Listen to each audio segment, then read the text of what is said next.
गुरुर्ब्रह्मा गुरुर्विष्णु गुरुर्देवो महेश्वरः गुरुर्साक्षात् परब्रह्म तस्मै श्री गुरवे नमः।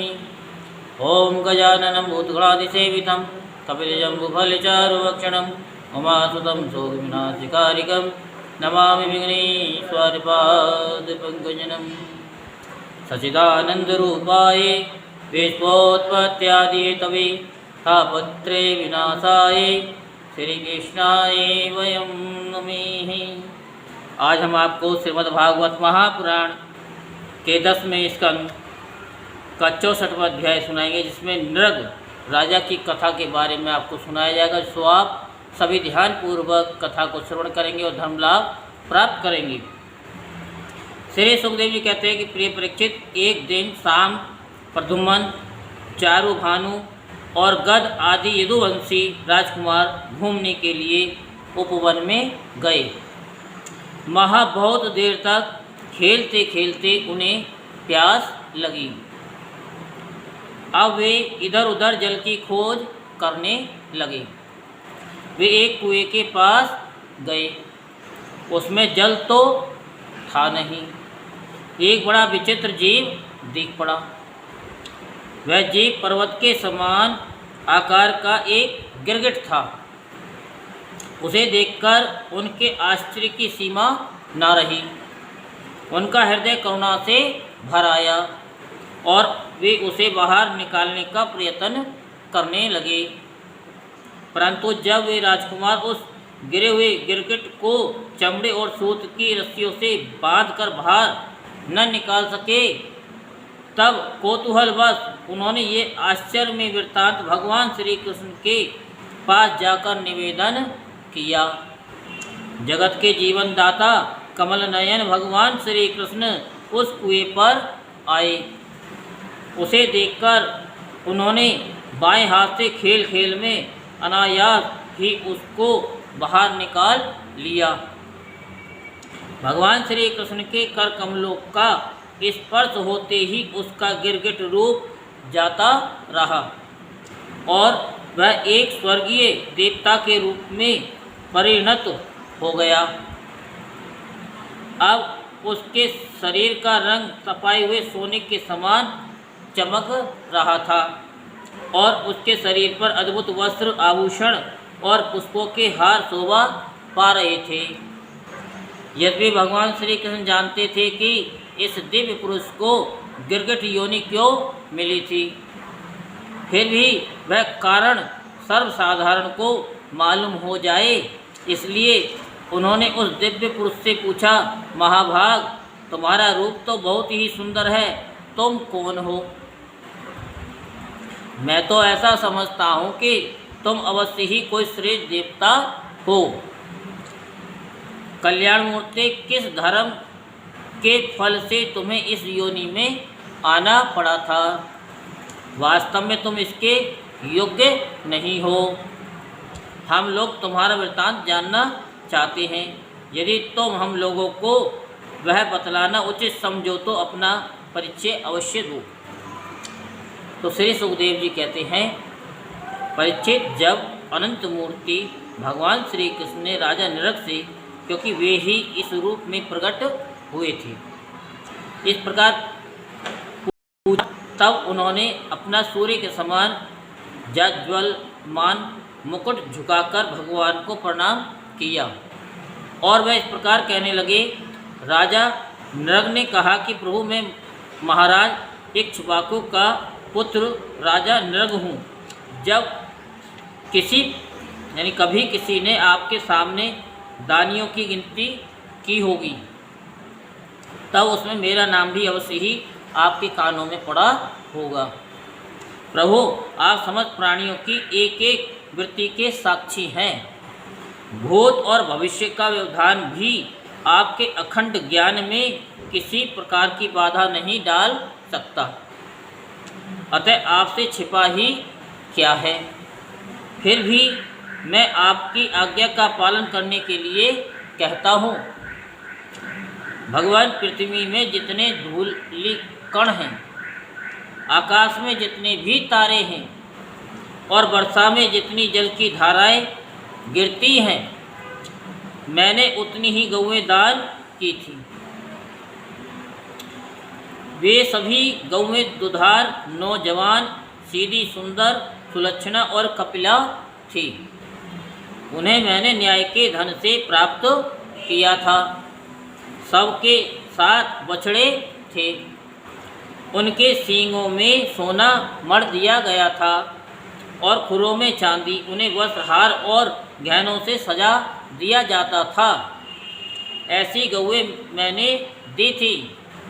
भगवान, मैं युवावस्था से संपन्न श्रेष्ठ ब्राह्मण कुमारों को, जो सद्गुणी, शील संपन्न, कष्ट में पड़े हुए कुटुंब वाले, दम रहित तपस्वी, वेद पाठी शिष्यों को विद्या दान करने वाले तथा सच्चरित्र होते वस्त्राभूषण से अलंकृत करता और उन्हें गौओं का दान करता। इस प्रकार मैंने बहुत सी गौएं, पृथ्वी, सोना, घर, घोड़े, हाथी, दासियों के सहित कन्याएं, तिलों के पर्वत, चांदी, सैया, वस्त्र, रत्न, गृह सामग्री और रथ आदि दान किए। अनेकों यज्ञ किए और बहुत से कुएं, बावली आदि भी बनवाए। एक दिन किसी अप्रतिग्रही दान न लेने वाले तपस्वी ब्राह्मण की एक गाय बिछुड़कर मेरी गौओं में आ मिली।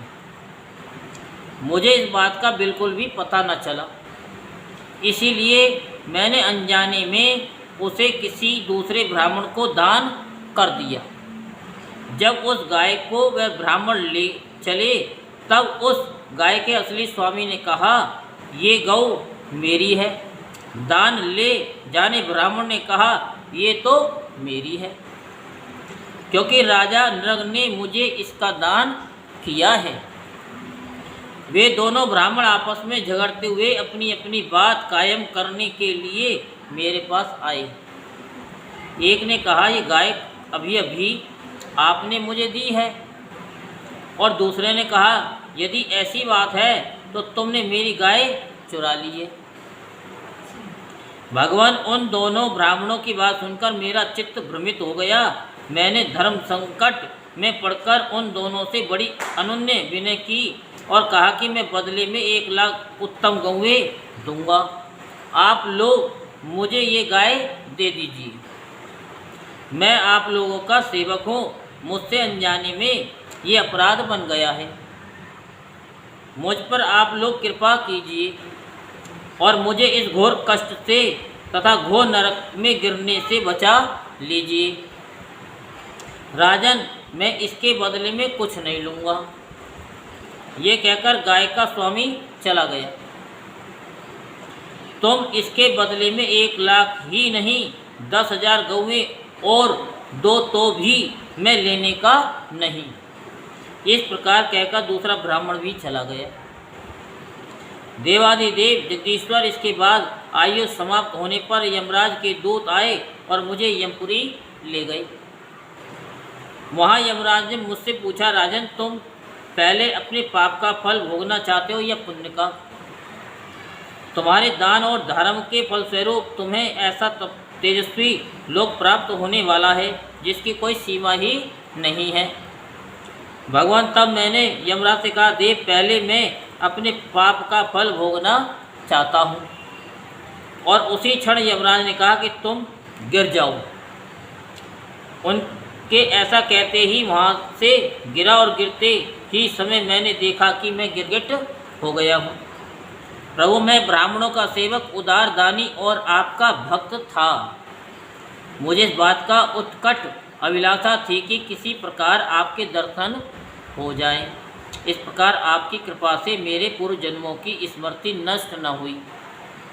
भगवान, आप परमात्माएं बड़े बड़े शुद्ध हृदय योगीश्वर उपनिषदों की दृष्टि से, अभेद दृष्टि से अपने हृदय में आपका ध्यान करते रहते हैं। इंद्रियातीत परमात्मा ने साक्षात आप मेरे नेत्रों के सामने कैसे आ गए? क्योंकि मैं तो अनेक प्रकार के व्यसनों, दुखद कर्मों में फंसकर अंधा हो रहा था। आपका दर्शन तो तब होता जब संसार के चक्र से छुटकारा मिलने का समय आता।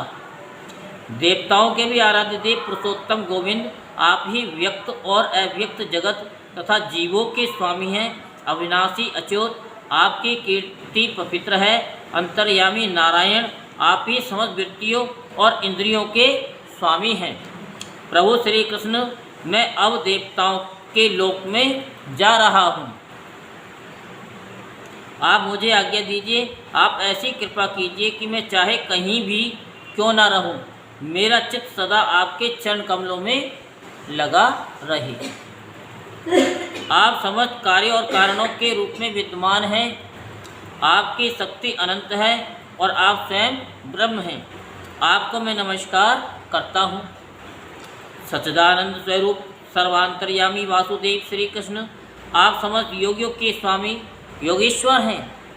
मैं आपको बार बार नमस्कार करता हूँ। राजा नृप ने इस प्रकार कहकर भगवान की परिक्रमा की और अपने मुकुट से उनके चरणों की स्पर्श करके प्रणाम किया और फिर उनसे आज्ञा लेकर सबके देखते देखते ही वे श्रेष्ठ विमानों पर सवार हो गए।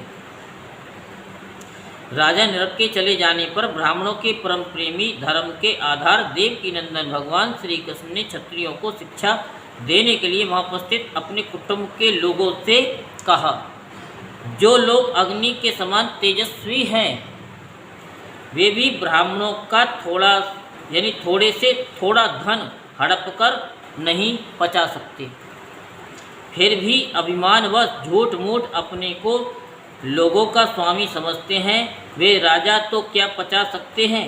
मैं हलाहल विष को विष नहीं मानता, क्योंकि उसकी चिकित्सा होती है।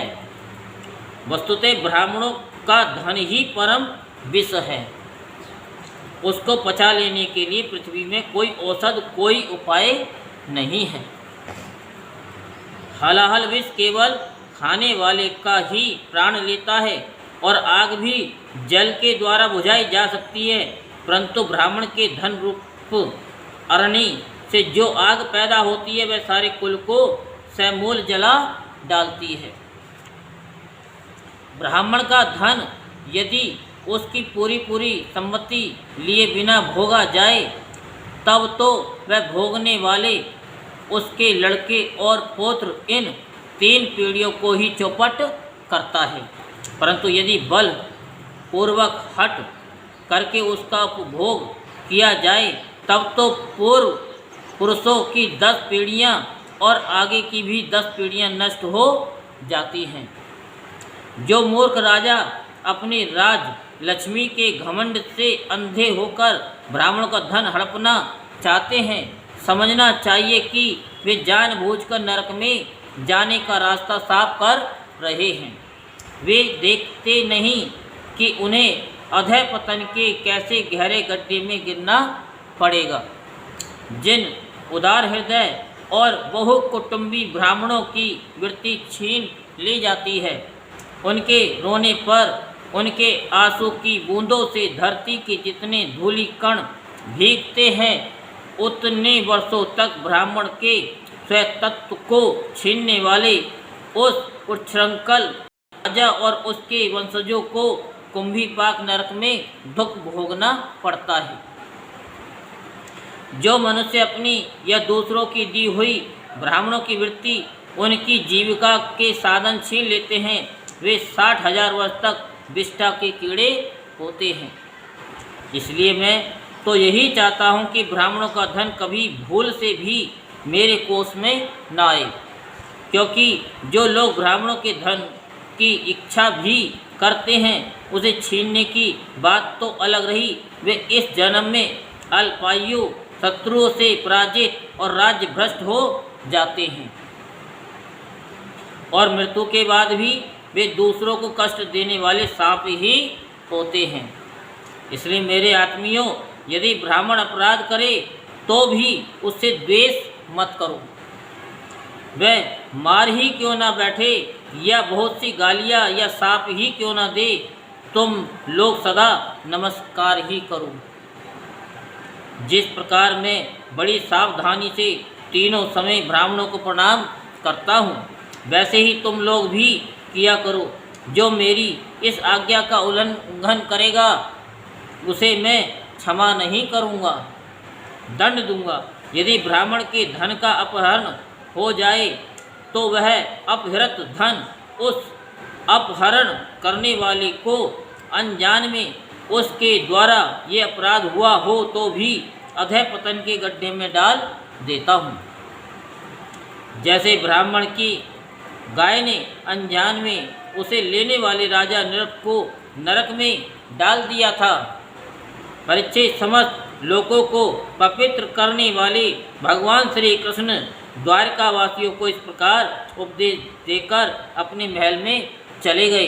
यहीं श्रीमद् भागवत महापुराण के 10वें स्कंद का 64वां अध्याय संपूर्ण होता है। बोलो वृंदावन बिहारी लाल की जय, बोलो बांके बिहारी लाल की जय। जय जय श्री राधेश्याम, जय जय श्री राधेश्याम, जय जय श्री राधेश्याम।